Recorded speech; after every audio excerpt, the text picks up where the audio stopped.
Hi, my name is Michael Bardot, and I want to welcome you to this set of lectures about this topic of the ancient city-state of Rome. The treatment of Rome is going to be pretty long, and I think the slide presentation has about 16 or 17 slides. So what I'm going to do is I'm going to try to break this up into two separate lectures. We'll call it Rome 1 and Rome 2, and kind of cover the vast time period that is the Roman civilization. Okay. Now, let me move this dialog box. If we take a look at Rome, just to kind of locate it geographically, Rome was founded primarily as a city-state about in the dead center of the Italian peninsula. It was founded approximately about the year 753 BCE, and originally it was a very simplistic agricultural-based society. We have a couple of different stories about how Rome was founded. Our first basically boring archaeological story is that the city of Rome was first founded in the valley between four separate hills. And we believe that basically the peoples that lived on the hills for defensive purposes would actually gather in the valley to kind of trade and share stories and share information. And over the course of time, that sharing then resulted in the building of structures, of basically housing, that ultimately led to the birth of the city of Rome. However, if we go into the mythical past, we have two perhaps more exciting stories. The first is a story that stems from the early days of Rome, and it's the belief in the idea that the city-state of Rome was founded actually by twin brothers, Romulus and Remus, and that these twins were the descendants of a line of great kings known as the Elban kings. And these kings were renowned for being great and being good, except for basically the last king. Now, he was known for being great, and his name was Numitor. And basically, the idea was that his brother basically usurped the throne, took the kingship, killed his brother, and then basically killed off all of the family except for one daughter. And her name was Rhea Silva. But, according to the mythological story, the evil king, the evil uncle, had been basically told through a witch's prophecy that if Rhea Silva ever had any kids, they would ultimately be the end, they would be the destruction of his kingdom and kill him. And so, the idea was that he would basically try to prevent her from having kids. It was kind of looked down upon in the ancient world for killing defenseless people, so he couldn't really kill her without angering the gods. But he made the decision to make her what was called, in the Italian religion, a Vestal Virgin, in which if she ever got caught having sex or having kids, it would mean the execution of not only her, but also her lover and the children. And so the idea was he thought he had pretty much made a safeguard against her having kids. Just not to be completely caught off guard, however, after he made her a Vestal Virgin, he also locked her in a tower so that she couldn't, get access to any men. That's always, in these types of stories, there always seems to be a princess locked in the tower. However, contrary to his actions, about 10 months later, Rhea Silva gave birth to twins. And she argued, in fact, that being a Vestal Virgin had, in fact, made her the spouse of the gods of Rome. She argued, or she said, that basically one of the Roman gods, the god Mars, had appeared to her in the tower, and they had basically had sex, and she had given birth to the twin sons of Mars. And in case you don't know, Mars was actually the Roman god of war. And so now the evil king seemed to have a problem because he seemed to he wanted to kill the kids, but they were defenseless, which might anger the gods. But also, too, if her story was right, then he would also be killing the kids of the god of god of war. And that was something he didn't want to do. And so the idea was he basically took the kids and he put them outside the city. And he basically said, if Mars wants to take care of his kids, let him take care of them. And the legend goes on to basically say that Mars did in fact send a she-wolf to raise the kids to adulthood. And as you might guess, the story goes on to say that the kids came back when they were adults, they killed the evil king, and they took control excuse me, of the region. And then they decided to build twin cities. However, a fight broke out between Romulus and Remus. Romulus killed Remus and wound up building only his city, which became the city of Rome. Now, if that doesn't sound far-fetched enough, we have a later mythological story which tries to link Rome with Troy. And this story is called the Aeneid. And in this story, this was written at the time period when the Republic changed over. The Roman Republic became the Roman Empire. This story then tried to make a case for why the Romans were a great people. And they argued that, in fact, the Roman kings, going back to that line of kings that Romulus came from, were actually descendants from an escaped an escaped Trojan leader by the name of Aeneas, and that he had basically sailed around the Mediterranean from Troy. He had basically almost married the queen of Carthage by the name of Dido, and then eventually wound up in Italy and married into the line of kings that ultimately gave rise to Romulus. And the argument was that the reason why the Romans were such a great empire and could conquer everybody was not because they were Roman, but in fact they were descendants of the ancient Ionian Greeks known as the Trojans.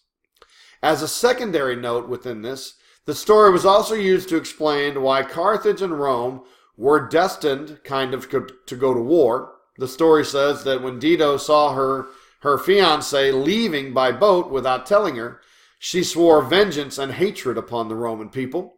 And it explains why, through a series of wars called the Punic Wars, Rome and Carthage went to battle, with ultimately Rome winning and destroying the city of Carthage. So we have our three stories, but basically, obviously probably the one that makes the most sense historically is the first boring archaeological story. Now, be that as it may, Rome's early history is basically based upon a monarchy. We are told in Roman records that the first king was in fact named Romulus, and we have a list of 7 kings, known as the 7 kings of Rome. And we always have to be very careful with Roman sources, at least from these earlier dates, because a lot of things don't seem to make sense. And I'll just give you an example. After the first 3 kings of Rome that all share Roman names, our fourth king is known as Tarquinius Priscus, or Tarquinius the First. And the Roman source tells us that he was such a great guy, even though he was a foreigner, that the Romans invited him to be their king. And that just doesn't sound very accurate.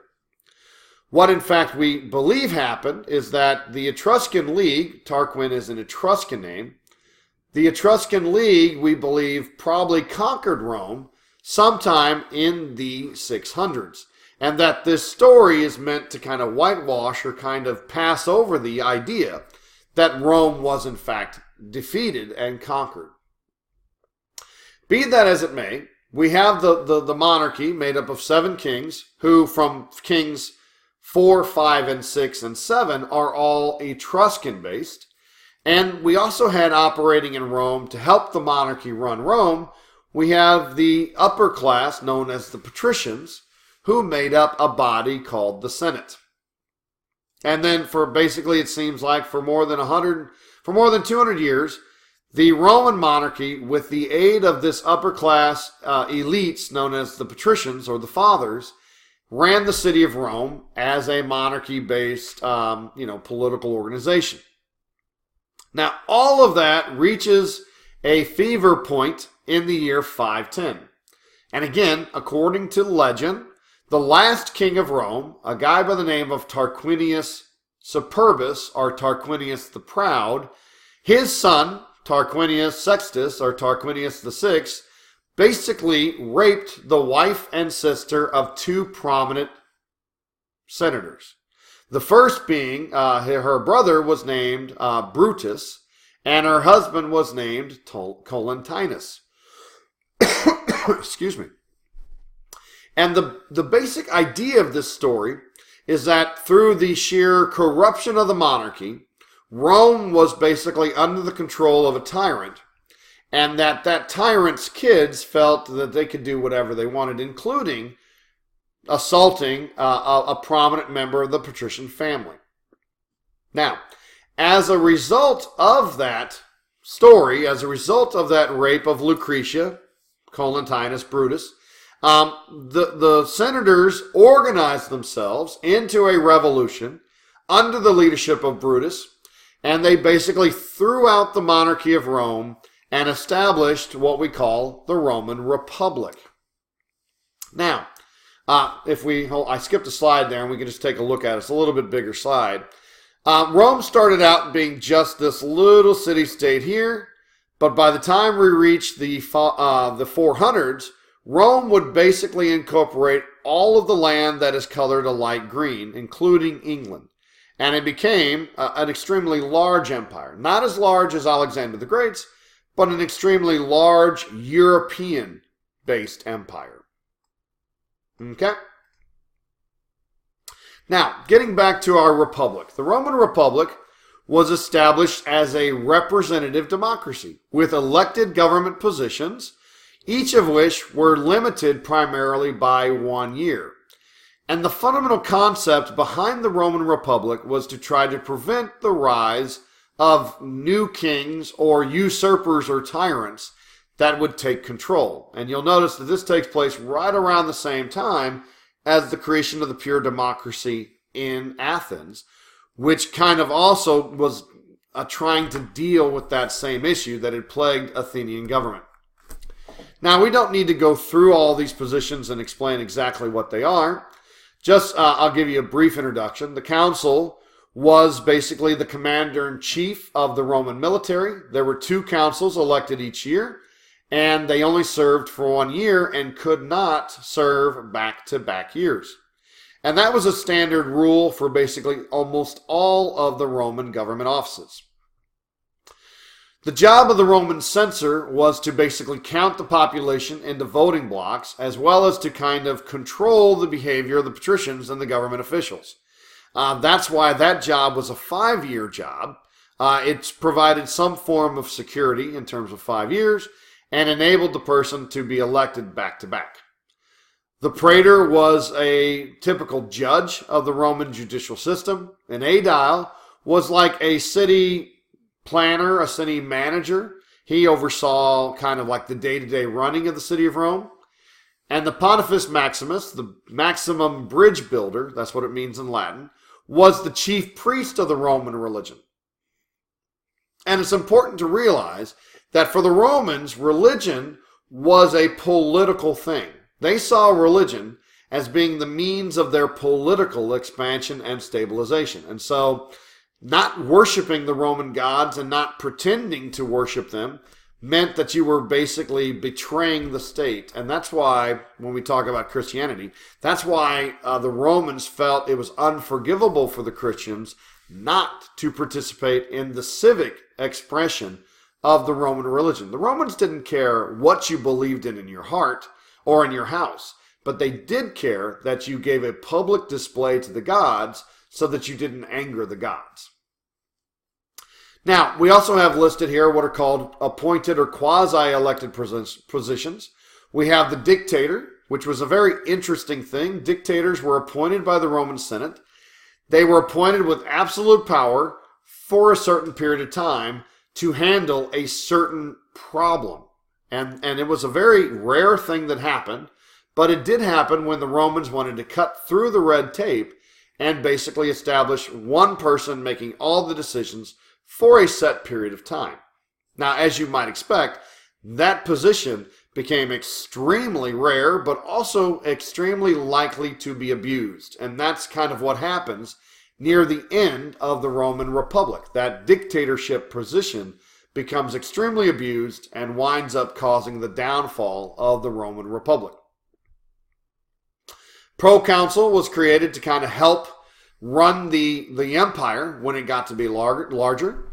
Same thing is true of a procurator, and last but not least, when the Roman government began to expand outside of the city-state of Rome, outside of the Italian peninsula, they created what were called governors, who would be regional rulers of part of, by that point, what was called the empire. The Senate stayed. It remained a group of all patricians over the age of 40 who were male, were members of the Senate, and they could in fact be basically members of the Senate and make laws and declare war and be the main organ of the Senate government. The elections, in case you're wondering, were actually done by monetary class. And so what would happen is the censor would basically organize everybody, and he would get them together, and he would get them in numbers to vote, but then you voted according to your wealth. So the rich voted first, and ultimately what wound up happening is if the vote went down one or two or three classes of the rich, if they got enough votes to control the election, then the election stopped, and poor people never actually got the right to vote. And that was, as you might expect, a serious problem. Now, once the Republic was set up, it was inherently set up with a lot of problems. And the lower class citizens, known as the plebeians, would wage a system of basically sit-down revolts, sit-down strikes from the military, and they would do whatever they could in terms of peaceful protestation or lack of participation in the military wars of Rome to kind of force social and domestic change. We call this the struggle of the orders. Now, this struggle took place over the course of about 300 years, but eventually the so-called plebeians wound up being victorious. The first thing they got was the creation of a new position in the Roman government that was elected only by plebeians, and that position was called the tribuneship. There were 9 tribunes elected each year. There also were what were called military tribunes, which stood as a buffer between the generals, who were the patricians, and the soldiers, who were the plebeians. In order to elect this tribuneship, they also created another government council, which was called the Concilium of the Plebis, and that was made up of exclusively the plebeian males of Roman society. And so what we had is we had the Senate, which was made up of patricians. We had the Concilium Tributata, which was basically made up of all of the peoples, but it was based on that class voting structure where poor people didn't get to vote. And then we had the Concilium Plebis, which was made up of the plebeians. Other things they got was a public display of the 12 tablets. They also got, eventually, they got the law removed that basically prevented the marriage of patricians and plebeians. And that was kind of the last thing they got, which kind of eliminated that kind of idea that there were 2 basic classes based on birth.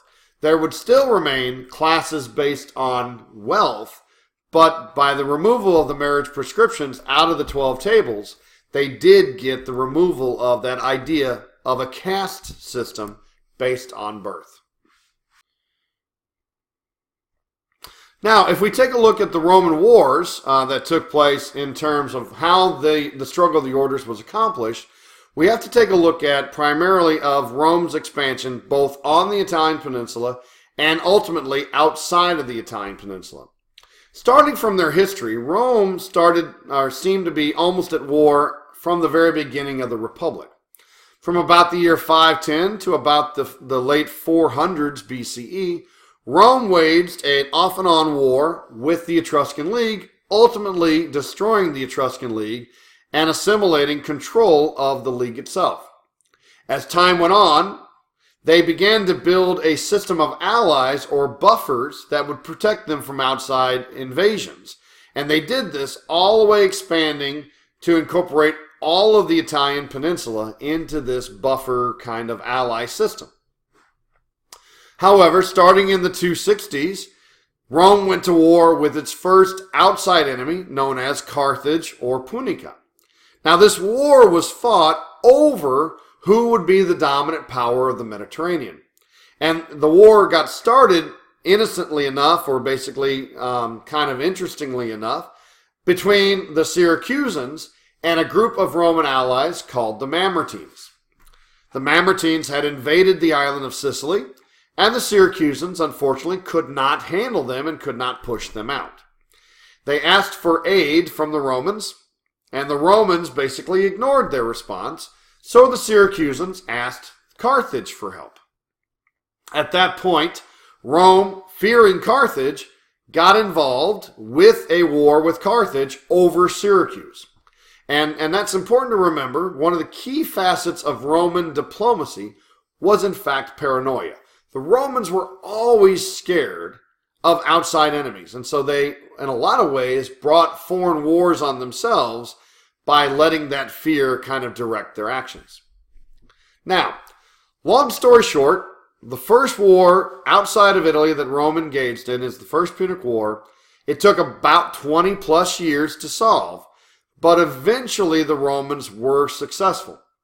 And when they were successful, they basically gained Sicily as a possession. And this started a problem for Rome, interesting enough, because originally Rome had been designed as a government to manage a city-state. But now that Rome was expanding outside of the city and outside even of the Italian peninsula, this expansion, which only started with Sicily but continued, would actually eventually force the kind of collapse of internal societal stability in Rome.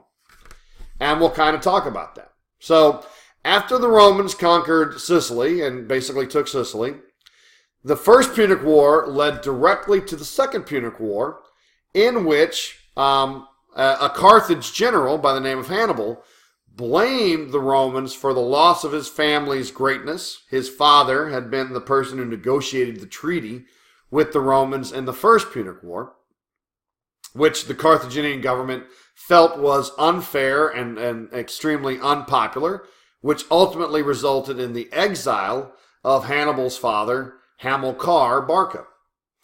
As a result, the Barcans moved to Spain, founded a city there in the same area as what is today modern-day Barcelona or Barcelona. And when Hannibal reached adulthood, he invaded Italy and waged a 40-year war on Rome, ultimately which the Romans won by defeating Carthage again. And so basically, from the year 260 all the way to the year 27 BCE, so over 250 years, the Romans systematically began to expand and began to conquer other territory. And as I said, that conquest, that success, would ultimately cause the growth of tension and the political destabilization of the Roman Republic. Because of this expansion, pressures on the government began to grow.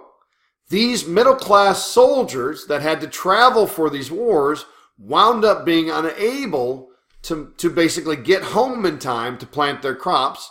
And as a class, these lower-class farmers eventually had to leave Rome and move to other areas to fulfill both their citizen obligations as soldiers as well as their economic obligations to their family. As more and more of the middle class left Rome, we had a growing poor class that were basically controlled by and dominated by the elites, the patricians, living in Rome. All of this came to a head in the form of a political event we call the Revolt of the Gracchi. The Gracchi brothers saw the problems of Rome and argued for a radical solution. They argued that the Roman state should in fact take land it gained and give it back to the farmers to recreate, if you will, a middle class. And by doing that, the Gracchi brothers believed that would eliminate the pressures on the government, that would remove the tensions in the lower classes, and that would restore Rome to its greatness. The only problem was that the patricians who benefited from these wars and got the land, and who benefited from all this tension, basically sided against the Gracchi and ultimately had them assassinated, which signified kind of the breakdown and failure of traditional Republican government, Republican idealism.